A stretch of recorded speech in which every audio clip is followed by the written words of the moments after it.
Hey, what's going on, guys? It's your boy iFlagcap here from iWaveGames.com, bringing you another YouTube video. So this time I thought that I'd showed enough of the missions in Destiny, so I figured we'd take a look at some multiplayer gameplay. And this is going to be in Rumble, so this is one of the playlists in the Crucible, and it's the free-for-all playlist. And me personally, I don't know about you guys, but when I'm playing Halo or any of the other shooters that have this similar feel, I mean, obviously this is Bungie we're talking about, I struggled with free-for-all. It's kind of a game mode that didn't make too much sense to me, and I found it to be frustrating because I hate when people don't actually put in any of the work for the kills, but then they get first place, and you're stuck sitting there in third place with about 25 assists at the end of a game. But this game, I actually did figure out, you know, what I was doing wrong, and I fixed it, and I ended up winning this game, going 21-7, which is pretty damn good. 3.0 KD. And going from being in third place to going to being in first place. So I thought maybe I'd give you guys some tips and tricks on what you want to be doing in free-for-all game modes, specifically in Destiny, but this is applicable to any shooter. So as you can see, it's only 6 people, and when you start off, you kind of want to get a bearing on where the fighting on each map is going to be taking place. You can generalize an area and say, this is where a lot of action happens in free-for-all, but it's really dependent on the people in each game, so it might be somewhere different. So right now I'm just kind of, I have my sniper out, I'm just seeing to look if that rooftop over there and this door are going to be, you know, high traffic areas. Doesn't seem like they are, so I'm going to try to move in towards this base.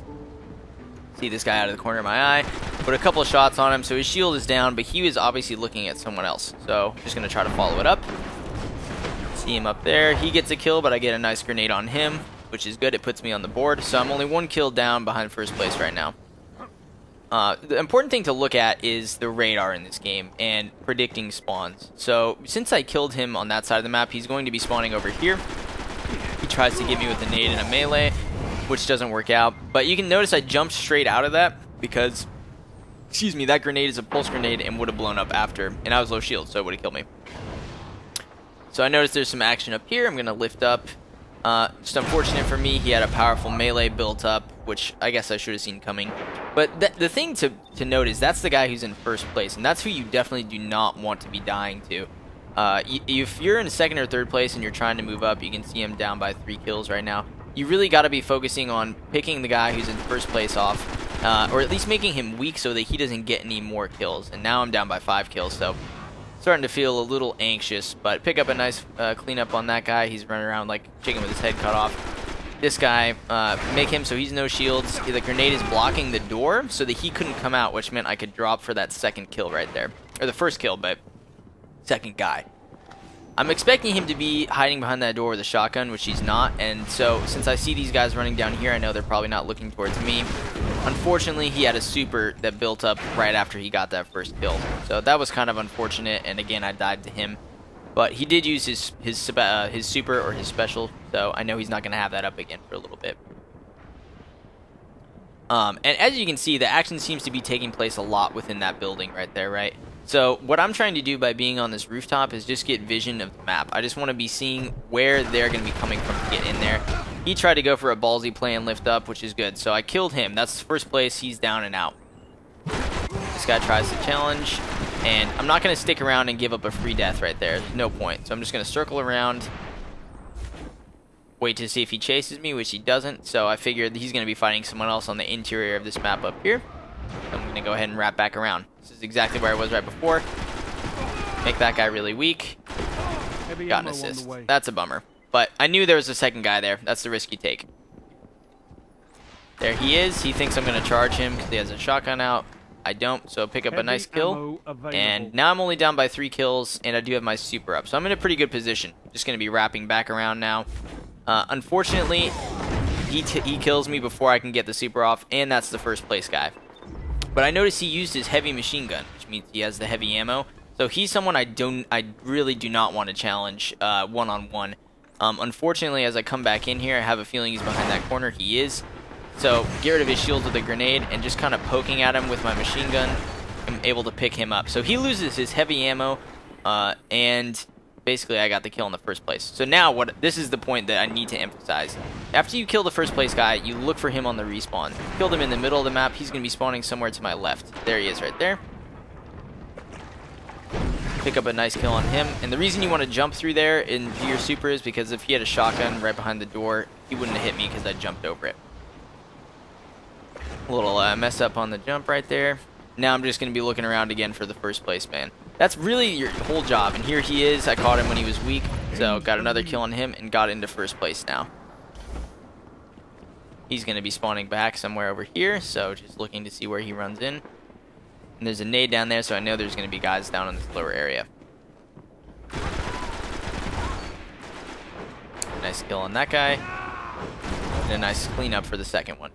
And there's the third. So the thing is, all three people were fighting right there. And what I did is I just came in the middle of it and was able to clean up two that were already weak. Excuse me. That's really what you want to be looking for. And unfortunately, I get taken out by a special right there. But I almost traded it.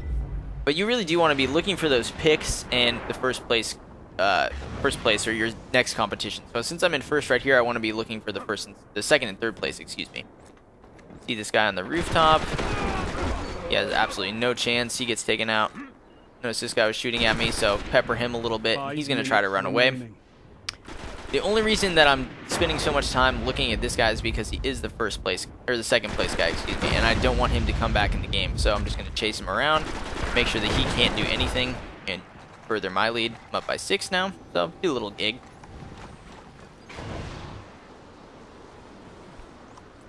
And I do like how it's only 6 people in the free-for-all for Destiny. I think that's a good amount. 8 is kind of hectic on Halo. Pick up another good kill on the second place guy. Yeah, 8 is kind of hectic, and I always actually, if in custom games, I would do better when it was 5 or 6 of us. This guy just gets absolutely worked. That's why you don't have your shotgun up when you're far away. You want to have your rifle out at all times unless you're being chased, in my opinion. And even as you saw from me, I'm running a sniper as a secondary, so I'm not even really worrying about it. Heavy ammo inbound. And that guy quit. So he quit. He went from being ahead by 8 kills, I believe, at one point, to being passed by me and then going into Heavy third place. Available. So he rage quit. I thought that was pretty funny. I see the heavy ammo just got picked up over there, so I know there's a guy behind me. But there's also 2 people that are closer to me over here, so I'm going to try to isolate them before the rocket launcher gets over to me. Pick up 1 kill right there. He's going to be weak from the fight. And since he missed his second grenade or shotgun shot, I can rush in for the melee. And he kind of, I mean, I was in a bad position there. I had no ammo. I had to reload. So the only thing I could really do right there is push in for the melee. And it worked out. He's going to try to challenge me. That was a great trade on my part. I got pretty lucky by getting the headshot for my last bullet, which got rid of all of his heavy ammo. Otherwise, if he would have lived, he would have been able to turn around and get the double. And you know, it's not necessarily a close game, but you do just want to minimize risks. So I see him up there. I think this grenade would be getting him weak, but in fact, it hurts me more than it hurts him at all. It doesn't hurt him at all, and I just jump into it as it explodes. Gets me to no shields, able to clean me up. So I would say that is one very bad play on my part. The other thing I noticed is I need to be picking up that heavy ammo right there, that little purple box if you go back a couple seconds. That gives me rocket launcher ammo, and there's no reason that I shouldn't be picking it up and just dying to a guy with a shotgun. Kind of stupid on my part. So if you see the special ammo, which is for your shotgun or your sniper, or you see the purple ammo anywhere, like the green right here is for your sniper, you should be picking it up. I already have 14 shots for my snipe, which is maxed, so I don't really need it. But just in general, a good rule of thumb is to try to get that, and just know that when the purple ammo drops, it's a good place of contention. People are going to be trying to get it. So right there, I just picked up a rocket, and I'm supercharged, and I believe I need 1 or 2 kills at this point. So I'm sitting in a pretty good position, chasing this guy down. Get some nice shots on him. He has a shotgun right around this corner. And where he messed up is not being right next to the wall. If he would have been right around that corner when I was chasing him, he could have just popped me and one-hitted me and picked up more heavy ammo, but he didn't. So, picking up the rocket launcher. And now I'm just looking for, I'll challenge any kill at this point just to get it. There we go. That's the victory. Your legend is being forged. So I thought that was a pretty good game, and hopefully you guys can learn a little bit something about how you want to be thinking, at least when you're playing free-for-alls in Destiny or Rumble. I guess the main thing to take away is isolate your biggest competition, the first place, or if you're in first place, second and third place, and try to make sure that once you kill them, you're aware of where they're spawning, and you're keeping them weak or killing them again, excuse me, so they don't get too many resurgent kills and come back. But anyway, I hope you guys enjoyed the video. More Destiny gameplay to come. This has been your boy iFlagcap from iWaveGames.com. Until next time, take care, and I guess I'll see you in the next video. Okay.